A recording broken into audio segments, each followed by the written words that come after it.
The great lecture hall of the celestial Athenaeum was a monument to knowledge, a silent, soaring vault filled with the soft glow of hovering projection orbs.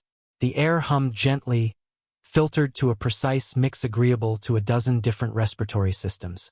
In the tiered seats, a collection of scholars from across the galaxy sat, their forms a testament to evolution's wild variety.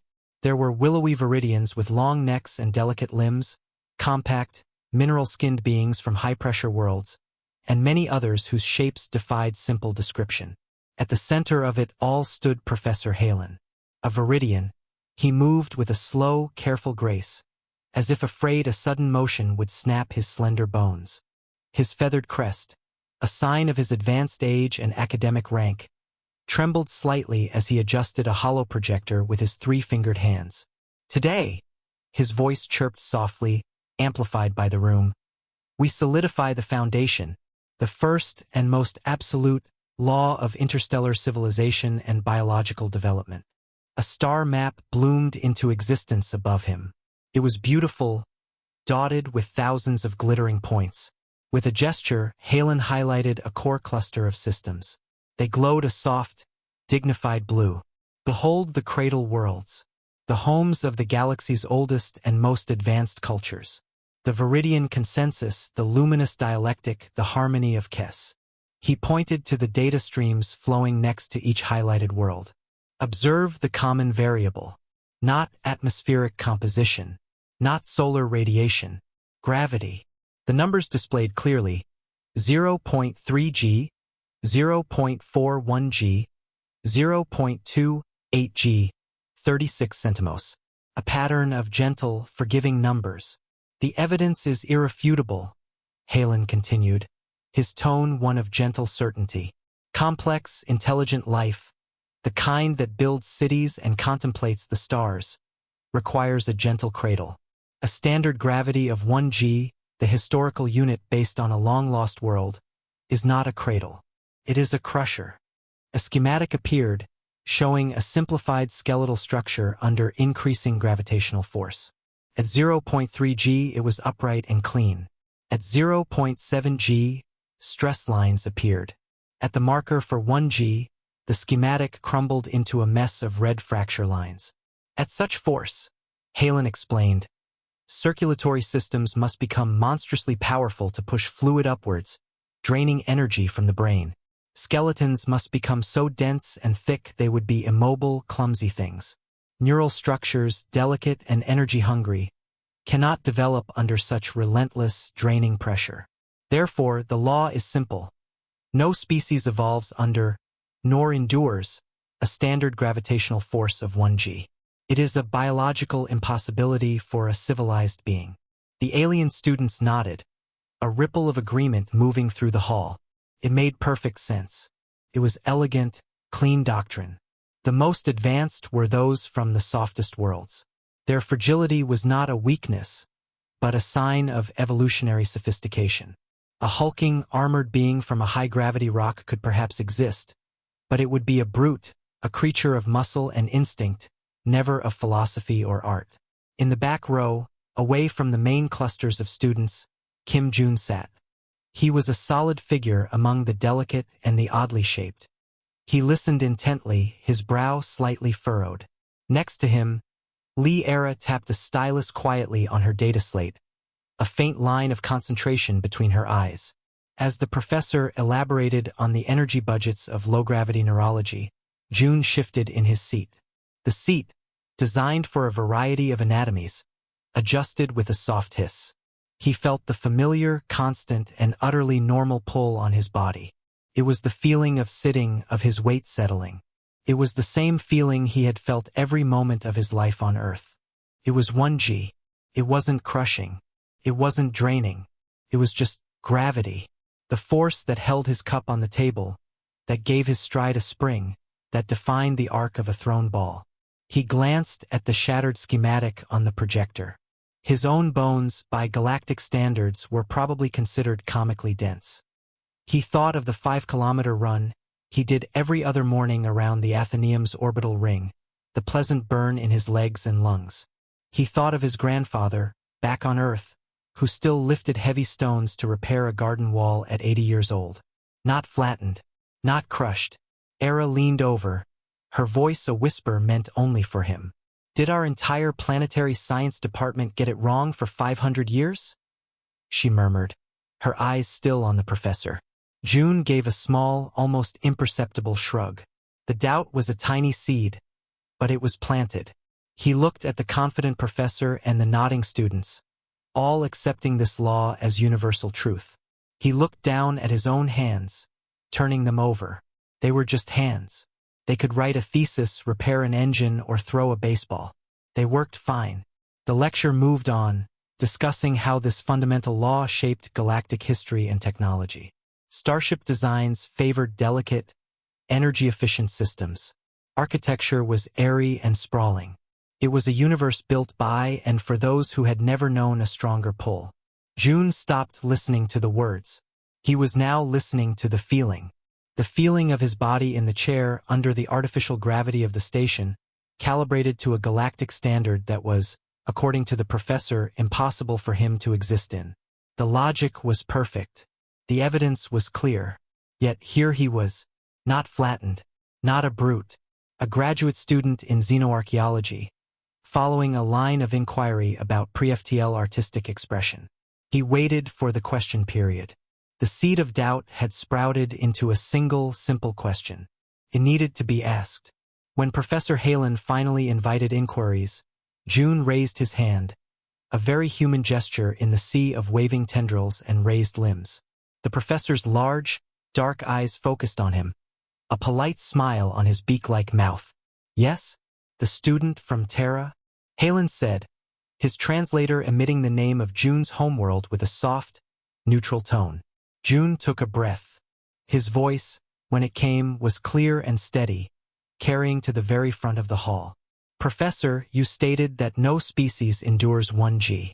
My homeworld, Earth, has a surface gravity of approximately 1g. How does that fit the law? The gentle hum of the lecture hall seemed to quiet for a moment. A few students turned to look at him. There was no hostility, only a mild, curious surprise, as if he had asked why water wasn't dry. A gentle ripple moved through the lecture hall. It wasn't laughter, not exactly. It was a soft rustle of feathers, a clicking of mandibles, a hum of translated surprise. The students looked at Kim June with expressions of polite confusion. To them, his question sounded like a child insisting the sky was green. At the podium, Professor Halen's kind smile remained, but it grew a touch more patient, a teacher preparing to correct a sincere but fundamental error. He folded his delicate hands together. Ah, he chirped softly, a very common point of confusion for species new to the galactic community. It is a commendable attachment to your homeworld's data. But you must understand, the science of your pre-FTL era, while brave, was deeply limited. With a wave of his hand, the star map vanished. In its place, a single planet appeared. It was Earth, but not as June knew it. This was the official Galactic Survey image. A beautiful blue-green marble, but the data listed beside it was all wrong. Atmospheric density was low. Average planetary mass was listed as significantly less than June knew it to be. And here, Professor Halen said, pointing to the crucial line, is the corrected datum. Your world, Earth, is classed as a 0.7g environment. A challenging one, to be sure. Harsh even. It explains your species' noted physical resilience. You have my sympathy for evolving in such a demanding place. It must have been a constant struggle. June felt his face grow warm. It wasn't anger, but a deep, frustrating bewilderment. Lee Era had gone very still beside him, her stylus frozen above her slate. But Professor, June said, keeping his voice level, we measured it. For centuries, basic physics, the acceleration of a falling object, the orbit of our moons, our own weight. We calibrated everything to 1g. It's the foundation of our engineering, our architecture, even our sports. He gestured vaguely, as if trying to pull the right example from the air. We have games where we throw balls over great distances, and the arc is calculated based on that gravity. They wouldn't work at 0.7g. The professor's head tilted, a gesture of scholarly pity. Pre-FTL data is what we call mythoscience. It is a mix of observation, superstition, and the limitations of your instruments. You believed you lived under a crushing force because you had no frame of reference. You built a culture around this belief. It is a fascinating anthropological study, but belief does not change physical law. He expanded the display. Now it showed comparisons. A viridian skeleton, light and hollow-boned. Next to it, a scan of a human skeleton from the Galactic Medical Database. The human bones were shaded in alarming red. Look at the density. Your bodies, believing the world to be heavier, overbuilt themselves. Like a person who always wears a heavy backpack, their muscles become strong. Your cardiovascular system is powerful, yes, but it spends so much energy just keeping you conscious that it leaves little for advanced neural expansion. You adapted to a myth and you adapted well. But the galaxy's standardized sensors do not lie. June opened his mouth, then closed it. The argument was circular, airtight. Their proof was wrong because their tools were wrong. Their experience was an illusion. He felt a strange sensation, as if the ground beneath him, which had always felt solid, was being declared a hologram. Era raised her hand. When acknowledged, she spoke, her voice crisp and clear. Professor, if I may, the first contact treaty, the initial cultural and planetary exchanges. Wouldn't our scientists have noticed such a massive discrepancy in a fundamental constant immediately? There would have been confusion. Halen seemed to have expected this. A period of adjustment is always required. When the Galactic Survey Corps arrives, they provide calibrated tools. They show a species the truth of their own world. There is often initial denial. It is a psychological shock to have your reality gently corrected. But it is a necessary step into the wider, truthful universe. Your ancestors, I am sure, were wise enough to accept the updated data. The lecture was over. The professor gave a final, benevolent nod. Do not be troubled. To come from a 0.7G world and join the Athenaeum is an impressive feat. You have overcome much. Embrace the truth. It will set your studies on the correct path. The projection died. Students began to gather their things, the soft murmur of conversation returning. June sat, unmoving. Era packed her slate away. Well, she said quietly, that was definitive. Was it? June asked, his eyes fixed on the now empty podium. He didn't answer the question. He just said our question was based on a mistake. According to the entire galactic scientific community, it is, Era said, but her tone wasn't dismissive. It was thoughtful. Come on, let's get some air. They walked out of the grand hall into a wide corridor with a vast viewport showing the swirling nebula beyond the station. Different species drifted past, floating on anti-grav sleds or walking with careful, light steps. June stopped by the viewport, looking at his faint reflection in the glass superimposed over the stars. My grandfather was a mason, he said almost to himself. He worked with stone, heavy earth stone. He carried it, cut it, laid it, until he was old. He never seemed drained. He never seemed to be fighting his world. He was just part of it. Era leaned against the railing. My mother is a surgeon. She stands for 10, 12 hours in an operating room. Fine work. Tiny, precise movements. If her heart was straining just to keep her brain alive, as the professor said, how could she do that? She shook her head. But June, they have the data. We have stories. Feelings. Feelings are data, June insisted, turning to her. Biological data. If we were from a 0.7G world but thought it was 1G, our bodies would be weaker than they are. We'd be overbuilt, like the professor said, but we wouldn't be efficient. We are. I run. You climb. We don't get tired faster than the Viridians here, we get tired slower. We just do it differently.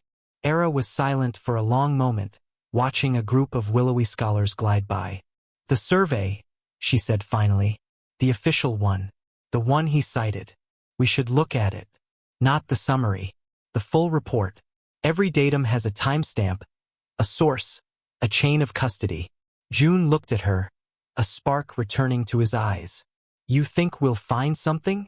"I think," Era said, pushing off from the railing, "that if our reality is a myth, I want to see the original manuscript, and I want to know who edited it." The main archives of the Celestial Athenaeum were not a single room, but a vast, multi-level labyrinth humming with energy and silence. Data streams flowed along transparent conduits in the walls. Terminals, designed for a variety of limbs and appendages, stood in quiet rows. The air smelled of ozone and something faintly metallic. Kim June and Lee Era found a semi-private terminal alcove. June's movements were firm, sure, as he tapped the interface. His fingers, which Professor Halen would call thick and clumsy, moved with a precise speed over the controls. "First contact," June muttered, typing in the search parameters. "Earth, initial planetary survey. Official Viridian consensus record." The system responded instantly. A document, glowing with official seals and verification markers, appeared in the air before them. It was titled, Post-Integration Planetary Assessment, Terra, Sol 3. The header was clear. June's heart sank a little. Even the name was wrong. Post-integration. He scrolled. There were atmospheric analyses, geological scans, biodiversity lists, all slightly off. The oxygen percentage was a fraction too low. The core composition estimates were vague. And there, in the standard metrics box, was the listed surface gravity, 72 centimos. The data source was listed as Galactic Survey Core, Vessel Lightborne Insight, Cycle 2247.8. "That's it," Era said, leaning in. "That's the source he talked about. The one with the calibrated tools." June felt a dull frustration. It looked so official, so clean. It was the truth according to every library in the galaxy. He was about to close the file when Era's hand shot out, pointing. "Wait, look at the date." The survey was stamped with a precise galactic cycle date, 2247.8. Era swiped her own slate, her fingers flying. She pulled up a different public record. The Treaty of Mutual Introduction and Cultural Exchange between the Viridian Consensus and the Terran governing body. It was the first contact agreement. She placed the two documents side by side in the air. The treaty was dated 2247.5. A silence hung in the alcove. The hum of the archives seemed to grow louder. "The survey is dated 3/10 of a cycle after the treaty was signed," Era said, her voice low and intense.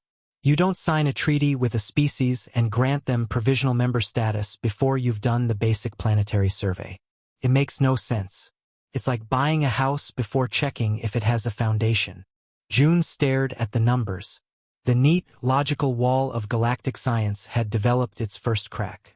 It wasn't a big crack, but it was real. "So the official story is backwards," he said slowly. "They met us, they talked to us, they signed agreements with us, and then later they surveyed our world and found it was a 0.7G planet. Which means," Era continued, her eyes sharp, "the survey wasn't a discovery. It was an announcement, a correction." The words of Professor Halen echoed in June's mind. "Pre-FTL data is mythoscience. Your belief does not change physical law. They show a species the truth of their own world." A cold understanding began to form. What if it wasn't about finding truth, but about creating it? "We need the real survey," June said, his voice firm now. "The one they did before they landed and said hello. There must be a first look, a scout report. Every species has one in their file. Where's ours?" They began digging deeper. They searched for terms like preliminary, scout, initial reconnaissance, and Terra. The main database returned nothing. It was as if the Lightborne Insight had simply appeared in orbit, its sophisticated sensors delivering the final, elegant 0.72G number. Era tried a different approach. She wasn't a xenobiologist. She was a xenolinguist. Her specialty was patterns, meanings, and the gaps between them. She accessed the public log of the Lightborne Insight. It was a boring record of maintenance and official functions. But she noticed its stated mission prior to the Earth survey was long-range stellar cartography in the Orion Spur. A mapping mission.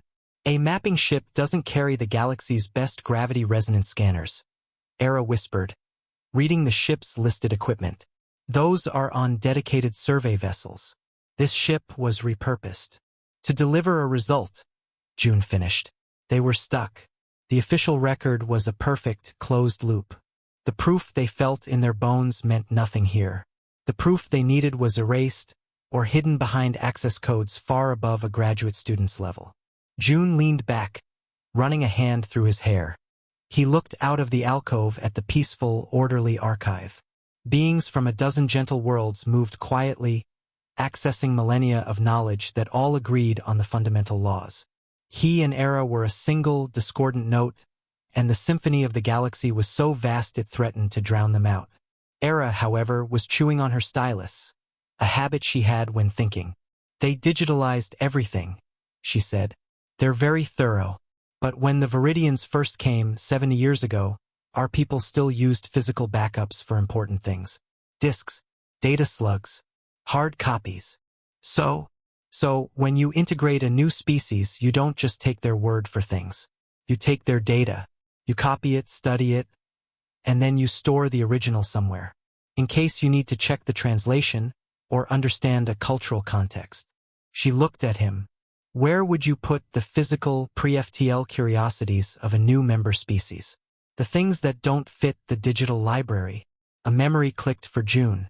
During his orientation, a board guide had mentioned a wing of the Athenaeum few visited. The Terran Antiquities Wing, he said. It's in the old physical archives. Sublevel 5. It's just a storage room, really. They said it's mostly old art and broken tools from our early space age. Era's face lit up with a determined smile. It wasn't the gentle, scholarly smile of the lecture hall. It was the smile of someone who had just found the loose thread in a tapestry. Broken tools, she said. Perfect. Let's go see what our mythoscience looks like in person. Sublevel 5 was a different world. The sterile hum of the main archives was replaced by the faint sigh of old air circulators. The light was softer, tinged with a yellow hue from outdated glow panels. Here, the walls were real metal and stone, not shimmering energy fields. Felt more like a basement than a library. The Terran Antiquities Wing wasn't even a proper wing. It was a single, large room at the end of a poorly marked corridor. The door slid open with a protesting groan. The room was a quiet chaos of memory. There were sealed cases containing things that made June's throat tighten. A dusty model of the Apollo lunar module. A framed photo of the first International Space Station against the blackness of space. A stack of old paper books behind glass, their titles in English, Korean, Spanish. To the galaxy, these were curios. To June and Era, they were pieces of home. In the center of the room, a man was working. He was elderly, with gray hair and strong, thick hands. He wore simple custodial coveralls and was carefully using a microfiber cloth to polish the fins of a model rocket, a Saturn V, standing nearly as tall as he was. He didn't look up as they entered, his attention completely on his task. "Hello," June said, his voice sounding too loud in the quiet. The man finished a long, slow stroke along the rocket's white paint. Then he turned. His eyes were the most striking thing about him, deep-set, intelligent, and weary.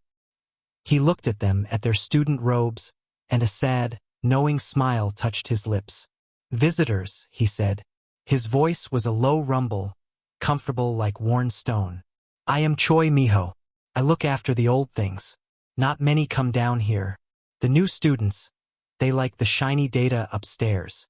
We're looking for information," Era said, stepping forward. "About the first contact survey. The real one." Miho's smile faded, but the weariness in his eyes deepened.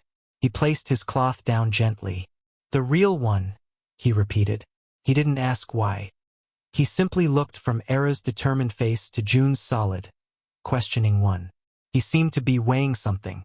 "It's about gravity, isn't it?" Miho said finally.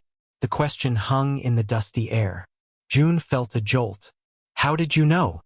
Miho gave a soft, humorless chuckle. "Because it is always about gravity. For us, it is the first question.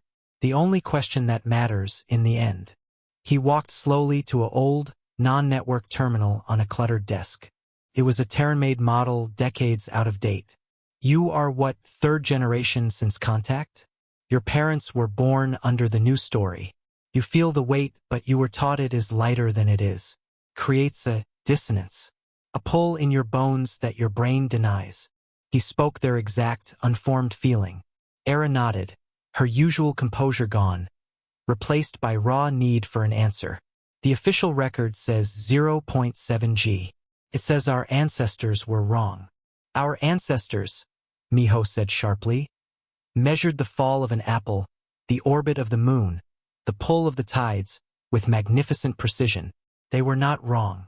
He turned to the terminal and began typing with slow, deliberate keystrokes. I was a young historian. I was on the cultural liaison team when the Viridian ship landed in Seoul. I saw the wonder. I also saw the confusion. The day they gave us the corrected planetary data packet. A holoscreen flickered to life on the old terminal. It showed a document scan, the text in the blocky, practical font of old Terran computers. The header read, Viridian Scout Ship Whisper of Dawn, Initial Planetary Appraisal. Terra, SOL-3, Eyes Only. This, Miho said, his finger tapping the screen, is the data slug they handed over as a courtesy. Here is what we see.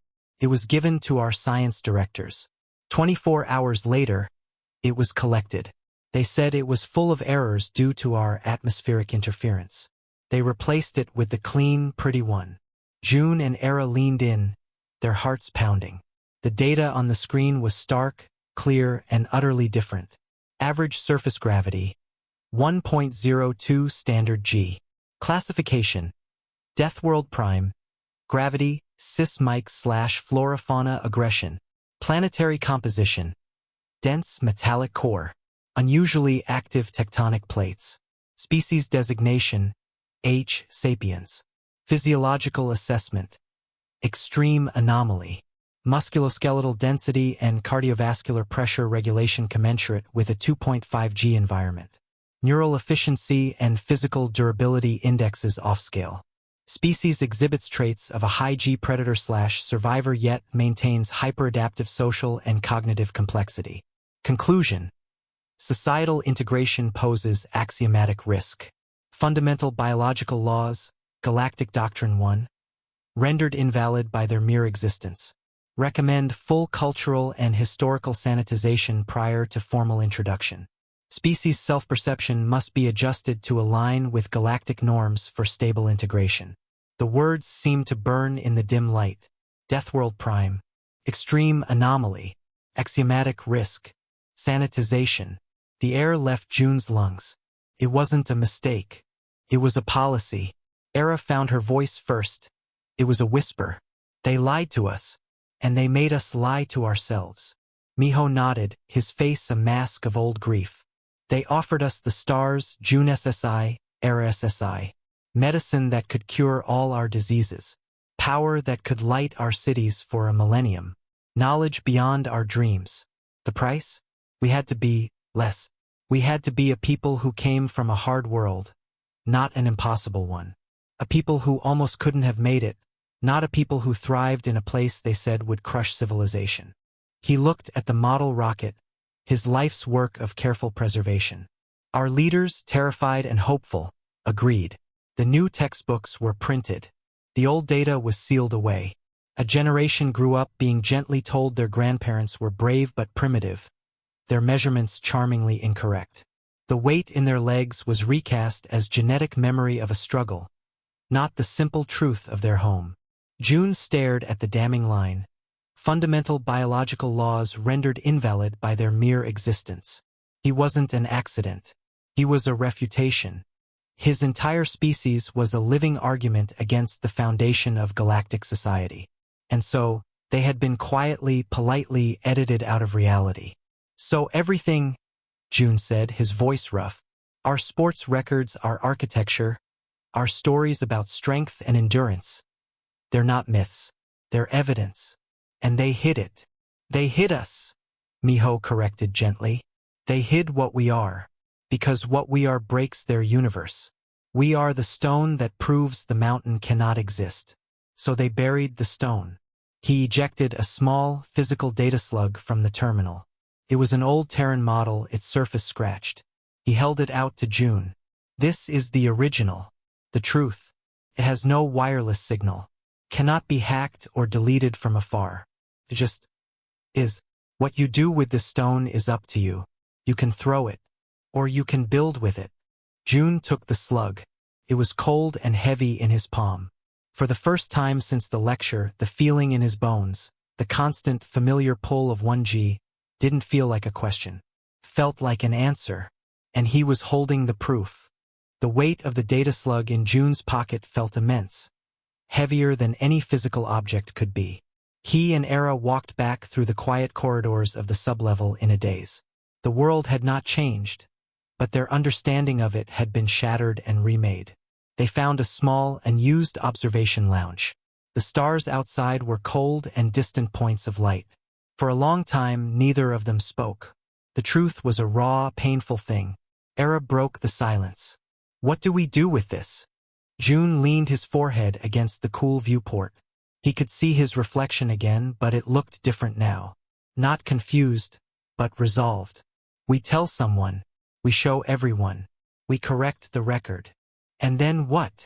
Era's voice was practical, cutting through the heat of his anger. Think, June. The official record isn't just a mistake. It is the cornerstone of galactic society. It's how Professor Halen and thousands like him understand their entire purpose. Their superiority isn't political. It's biological to them. We don't just have a different number. We are proof their most sacred law is a lie. June turned to face her. So we stay quiet? We let the lie continue? For what? To be polite. To be safe, Era said quietly. Miho's report didn't just say we were anomalous. It said we were a risk. A risk to their axiomatic truths. What do you think happens to a risk? They don't get invited to more lectures. They get managed, isolated, studied in a lab. Their history gets sanitized even further, until even the memory of the weight is gone. Her words painted a chilling picture. It wouldn't be a war. It would be a quiet, bureaucratic solution. A reevaluation of Terran membership. Corrective education. Humans becoming a curiosity, or worse, a threat to be contained. I can't accept that, June said, his fists clenching at his sides. We live with their truth every day. It's a constant, quiet insult to everything our people have ever built, ever endured. My grandfather didn't carry stone because he thought gravity was light. He carried it because it was heavy, and he was strong enough to do it. Era paced, her mind working. We can't just shout it in the lecture hall. Halen would be horrified, but the system around him would act to protect itself. We'd be discredited, the data called a forgery, and we'd be sent home in disgrace. She stopped, an idea forming. But what if we don't attack the lie? What if we just demonstrate the truth? June frowned. What do you mean? Halen is a scholar. His faith is in observable data. He dismissed our words. But what if we gave him new data? Not from a 70-year-old slug, but from right here, right now. Data he can't dismiss as pre-FTL mythoscience. She gestured to the station around them. The Athenaeum has gravity simulators for xenobiological studies. They're used to test how plants or small animals from different worlds adapt. They can be calibrated with extreme precision. A plan, dangerous and bold, began to take shape in the space between them. It wasn't about accusation. It was about revelation. June requested a meeting with Professor Halen under the guise of seeking clarification on Terran adaptive physiology. The professor, ever kind, agreed. They met in his spacious office, which was filled with floating models of low-gravity ecosystems. Young June, Halen said, settling onto a perch. I hope our last discussion did not trouble you too much. It is a difficult thing to relearn one's place in the universe. It has given me much to think about, Professor, June said, keeping his tone respectful. In fact, it inspired a research idea. For my practicum, I wish to study the actual limits of Terran physiology in a controlled setting. a demonstration of our adaptation to our 0.7G heritage. Helen's crest perked up with interest. A noble pursuit, turning personal curiosity into rigorous study. What do you propose?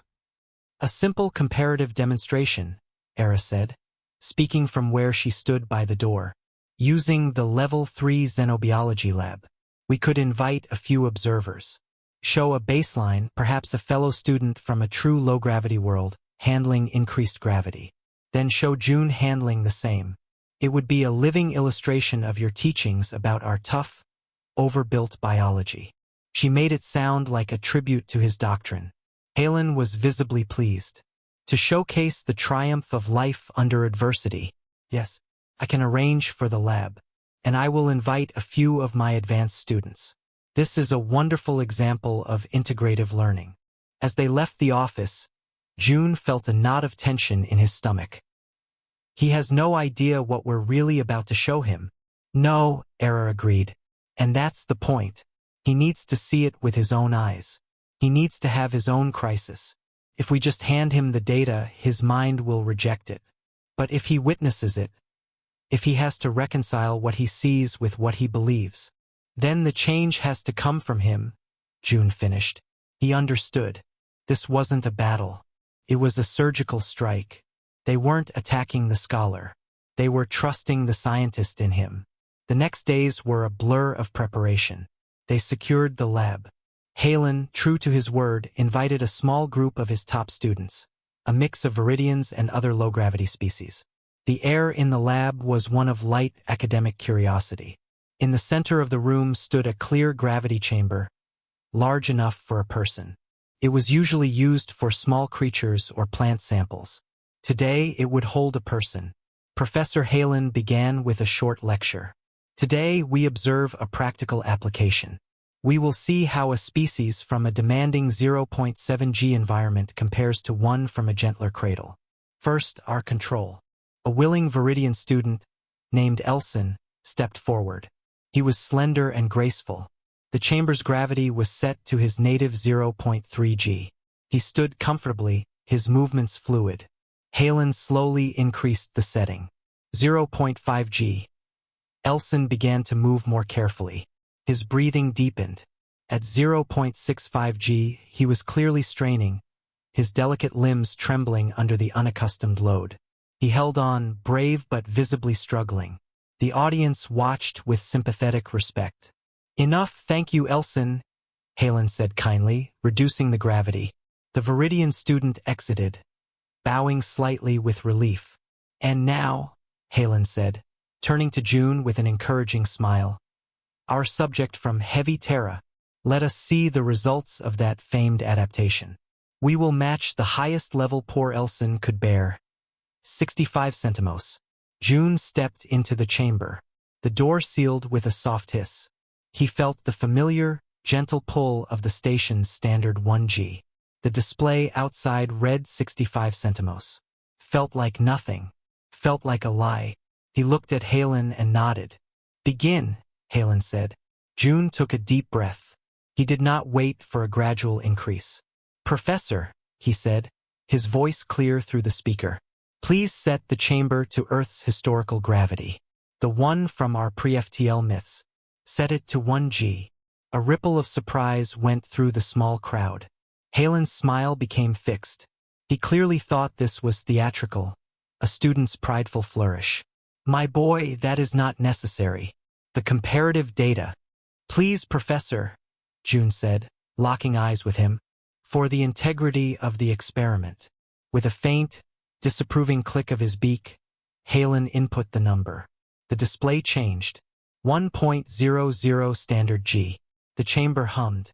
To June, absolutely nothing changed. It was the gravity of his childhood playground, of his grandfather's stone yard, of Earth. He stood straight. Then, slowly, he began a series of deep, controlled knee bends. Up and down.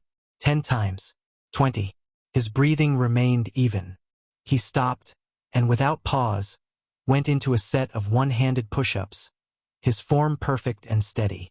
He wasn't just enduring. He was exerting himself with an ease that was impossible, unnatural, under a crushing force. In the silent lab, the only sounds were June's measured breaths and the hum of the chamber. All eyes were on him, wide with disbelief. But June watched only one person.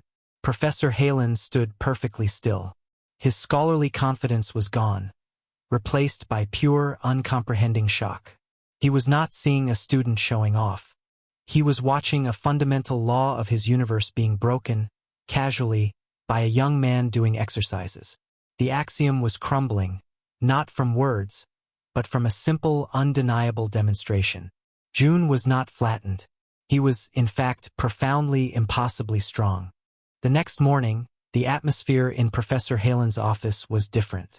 The floating models of gentle ecosystems were still there, but they seemed like relics now. The professor himself sat not on his high perch, but at a low table. He looked weary, but his eyes were clear and focused. The shock had been processed, replaced by a grim and scholarly resolve. Kim June placed the old data slug on the table between them. Lee Era stood by the window, a quiet witness. "Show me," Halen said simply. June inserted the slug into a reader. The original Scout report, with its stark Death World Prime classification and its recommendation for historical sanitization, glowed in the air. Halen read it slowly, his feathery crest lying flat against his skull. He did not flinch or protest. He absorbed the words, the dates, the cold bureaucratic logic of it. When he finished, he was silent for a long time. "They were afraid," he said finally, his voice soft. "Not of your weapons, not of your numbers, of your existence. You were a living refutation, so they made you into something else, something that fit." He looked up at June. "I was a part of that system. I taught the lie with full belief. For that, you have my apology. It is worth very little, but it is yours." June nodded, accepting it. Blaming Halen felt pointless. He was a man who had loved a beautiful theory, and a beautiful world had been hidden from him to preserve it. "What do we do now?" Era asked the practical question. Halen leaned back, steepling his delicate fingers. "We do not start a war. We do not make accusations. That is what they expected of a brute species. It would only prove their old fears right." He gestured to the data. "We start a new study, a joint research project. One that does not attack the old law, but expands the library." A spark of understanding lit in June's eyes. "You mean we study the exception?" "We study you," Halen corrected gently. "Properly. Not as an error, but as a data point of immense value. We write a proposal, reevaluating baseline biophysics, the Terran case study. I will be the lead author. You will be the primary researchers. We will use the original data, your historical records, and new physiological tests. We will present it not as a conspiracy, but as a long overdue correction of an incomplete dataset. It was brilliant. It was peaceful. It was academic. It would move the truth from the shadows of scandal into the clear light of peer-reviewed science. "There will be resistance," Era said. "Of course," Halen agreed. "There will be colleagues who call me a fool or worse, a traitor to biological doctrine. But I am old, and my reputation is strong. And more importantly," he added, a flicker of his old curiosity returning, "we will have the evidence. The galaxy scholars can dismiss words. They can debate motives. But they cannot dismiss June standing in a 1G chamber. They cannot dispute these original scans. Data, in the end, is stubborn." Over the following weeks, a quiet energy filled their work. Halen's office became a command center. June and Era gathered Earth's old engineering manuals, sports records, medical journals, all showing systems and achievements calibrated for 1G. Choi Miho provided more archived pre-FTL data from his dusty wing. Halen, with his deep knowledge, helped frame the human body not as an overbuilt oddity, but as a masterpiece of high-pressure engineering. The proposal was written. It was respectful but firm. It acknowledged the galactic doctrine as a valid model for the majority of species. Then it introduced Earth as a fascinating, statistically rare outlier, a high-gravity cradle. and argued that understanding humanity could fill critical gaps in fields from exoengineering to collective survival psychology. The day came to submit it to the Athenaeum's Research Council. Halen did it publicly, with June and Era at his side. The rumor of the gravity chamber demonstration had already spread, lending weight to their words. In his quarters that night, June sat on the floor, a habit from home. He held a small, heavy stone paperweight he had brought from Earth. He rolled it in his hands, feeling its solid mass, the pull of it against his palm. For the first time, he didn't think of it as a reminder of a struggle everyone said was a myth. He thought of it as a piece of his world, a world with a real, unnegotiated weight. He thought of his grandfather, the Mason. The man hadn't been fighting the gravity. He had been using it. The weight of the stone was what gave his arch its strength, what made his wall stand true. The gravity wasn't an enemy to overcome. It was the force that made their work solid, real, and lasting. He finally understood. Humanity hadn't been struggling in a hole. They had been building on a foundation everyone else thought was too steep to use. They hadn't been flattened. They had been forged. A message chimed on his screen. It was the official notice. The research proposal had been accepted, pending peer review. It was a small, bureaucratic line of text. But it meant everything. It meant the door was now open, just a crack. The story ends not with a bang, but with the quiet sound of a new page turning. In the revised first line of the proposal, written by Professor Halen, were the words that would begin to change the galaxy's story. The galaxy has long asked what is frail. We must now learn what is strong. And somewhere, in a quiet archive, an old custodian polished a model rocket and allowed himself, for the first time in decades, to feel the full, unedited weight of pride. The silence in the lab was absolute. It was a heavy, palpable thing, thick with shattered understanding. The hum of the gravity chamber seemed deafening. Kim June finished his last push-up and rose to his feet with a smooth, effortless motion that looked alien in this room of fragile scholars. He stood calmly at the center of 1G, a place that was supposed to be a biological prison. He looked through the clear wall of the chamber. The small audience of advanced students stared, their expressions frozen in various states of confusion and awe. Their eyes were not on him, not really.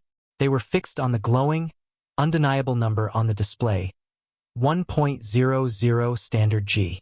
But June's gaze was locked on Professor Halen. The Viridian scholar looked as if the floor had vanished beneath him.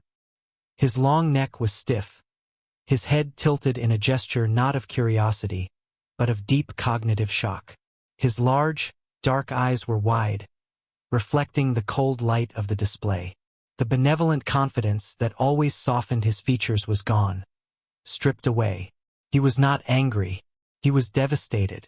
His entire life's work, the elegant framework through which he viewed the universe, had just been shown to be a beautifully crafted fiction. The silence stretched. One of the students, a compact being from a high-pressure world, let out a low, thoughtful whistle, a sound of pure scientific astonishment. It was the sound that seemed to break Halen from his trance. He blinked slowly. His eyes moved from the number, to June standing relaxed inside the chamber, and then to the datapad in his own trembling hand, as if the device held some other, saner answer. It did not. With a gesture that seemed to require immense effort, Halen reached out and deactivated the gravity chamber. The hum died. The display went blank.